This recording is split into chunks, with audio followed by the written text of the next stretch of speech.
जब आँख खुले तो धरती हिंदुस्तान की हो, जब आँख बंद हो तो यादें हिंदुस्तान की हो। हम मर भी जाएं तो कोई गम नहीं, मरते वक्त मिट्टी हिंदुस्तान की हो। जीवन में बस ये याद रखना, सच और मेहनत का सदा साथ रखना। बापू हमारे पास हैं, हर बच्चे के पास हैं। सच्चाई जहाँ भी है वहाँ उनका वास है। बच्चों के भविष्य के लिए गांधी जी की वो पंक्तियाँ जो बच्चों के भविष्य को तय करती हैं। बुरा मत सुनो, बुरा मत देखो, बुरा मत बोलो। ईस्ट इंडिया कंपनी ने प्लासी की लड़ाई जीती और भारत पर अपना अधिकार जमाना शुरू कर दिया। 1857 में भारत ने विदेशी शासन के खिलाफ पहली बार सिर उठाया था और विद्रोह किया। यह भारतीय सैनिक मंगल पांडे के नेतृत्व में सिपाही विद्रोह था, लेकिन इसके बाद भी आज़ादी प्राप्त करने में कई साल लगे।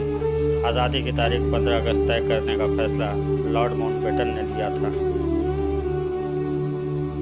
जब भारत ने अंग्रेज़ों के शासन से आज़ादी हासिल की थी, यह हमारे देश के लिए एक ऐतिहासिक दिन था, क्योंकि यह आज़ादी हासिल करने के लिए भारतीयों ने कई साल तक संघर्ष किया, कुर्बानियाँ दी और अपनों को खोया। तब जाकर भारत को ब्रिटिश राज्य से आधिकारिक रूप से आज़ादी मिली। हर साल भारतीय इस दिन को पूरे जोश और उत्साह के साथ सेलिब्रेट करते हैं। उन नायकों को याद करते हैं जिन्होंने हमें स्वतंत्रता प्राप्त करने में मदद की।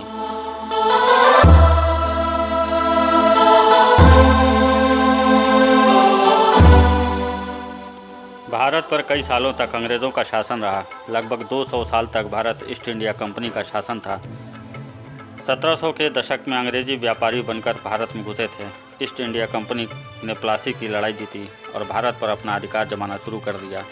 1857 में भारत ने विदेशी शासन के खिलाफ पहली बार सिर उठाया था और विद्रोह किया। यह भारतीय सैनिक मंगल पांडे के नेतृत्व में सिपाही विद्रोह था, जिसमें लगभग पूरा देश अंग्रेज़ों के खिलाफ एकजुट हो गया। दुर्भाग्य से भारत हार गया और भारतीय शासन अंग्रेज़ों के हाथों में चला गया, जिसने भारत के स्वतंत्र होने तक शासन किया। हालांकि इस घटना के बाद पूर्ण स्वतंत्रता के आंदोलन को और मजबूती मिली, क्योंकि भारतीयों ने देखा कि ब्रिटिश लोग भारतीयों के प्रति कितनी क्रूर हैं। भारत के आखिरी वायसराय लॉर्ड माउंटबेटन ने ही 15 अगस्त 1947 को स्वतंत्रता दिवस तय करने का फैसला किया था। पहली बार भारत के पहले प्रधानमंत्री पंडित जवाहरलाल नेहरू ने लाल किले पर स्वतंत्रता दिवस पर तिरंगा झंडा फहराया था। भारत में हर साल 15 अगस्त के दिन बड़े ही धूमधाम के साथ स्वतंत्रता दिवस मनाया जाता है। इस दिन को देश का हर नागरिक काफ़ी अलग अलग तरीके से सेलिब्रेट करता है। स्वतंत्रता दिवस एक ऐसा दिन है जिसमें न तो किसी धर्म का भेद होता है और ना ही किसी जाति का। यही विशेषता देश को एकजुट रखती है। यह एक राष्ट्रीय उत्सव है जो हर एक के लिए बेहद खास होती है।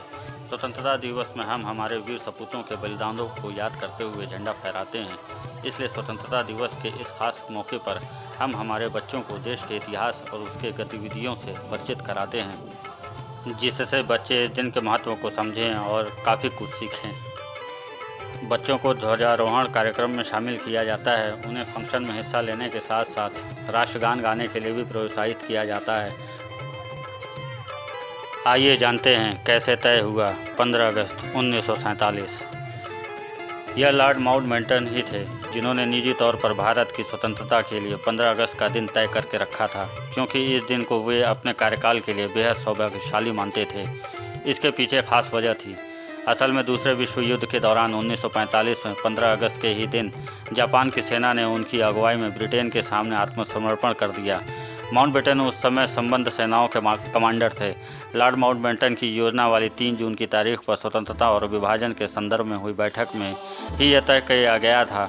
3 जून के प्लान में जब स्वतंत्रता का दिन तय किया गया और सार्वजनिक रूप से घोषित किया गया, तब देश भर के ज्योतिषियों में आक्रोश पैदा हुआ, क्योंकि ज्योतिषी गणना के अनुसार 15 अगस्त 1947 का दिन अशुभ और अमंगलकारी था। विकल्प के तौर पर दूसरी तिथियां भी सुझाई गई, लेकिन माउंटबेटन 15 अगस्त की तारीख पर ही अटल रहे, क्योंकि यह उनके लिए बेहद खास तारीख थी। समस्या का हल निकालते हुए ज्योतिषियों ने बीच का रास्ता निकाला। उन्होंने 14 और 15 अगस्त की मध्य रात्रि का समय सुझाया और इसके पीछे अंग्रेज़ी समय का ही हवाला दिया है, जिसके अनुसार रात 12 बजे बाद नया दिन शुरू होता है, लेकिन हिंदी गणना के अनुसार नए दिन का आरंभ सूर्योदय के साथ होता है। ज्योतिषी इस बात पर अड़े रहे कि सत्ता के परिवर्तन का संभाषण 48 मिनट की अवधि में संपन्न किया जाए, जो कि अभिजीत मुहूर्त में आता है। यह मुहूर्त 11:51 से आरंभ होकर 12:15 तक पूरे 24 मिनट तक की अवधि का माना जाता है। भाषण 12:39 तक दिया जाना था। इस तय समय सीमा में ही जवाहरलाल नेहरू को भाषण देना था। एक अतिरिक्त आधा और थी, वो ये कि भाषण को 12 बजने तक पूरा हो जाना था, ताकि स्वतंत्र राष्ट्र के उदय पर पवित्र शंख बजाया जा सके। अगर आपने चैनल को सब्सक्राइब कर लिया है तो कमेंट सेक्शन में आप अपनी राय हमें अवश्य दें, और अगर आप हमारे चैनल को सब्सक्राइब नहीं किए हैं तो हमारे चैनल को सब्सक्राइब कर लें तथा साथ ही बेल आइकन के घंटे को दबा लें, ताकि ऐसे महत्वपूर्ण वीडियो हम आपके बीच लेकर पहुंचते रहें। इसी क्रम में आइए आगे देखते हैं जनपद सोनभद्र से स्वतंत्रता दिवस पर विभिन्न झांकियाँ।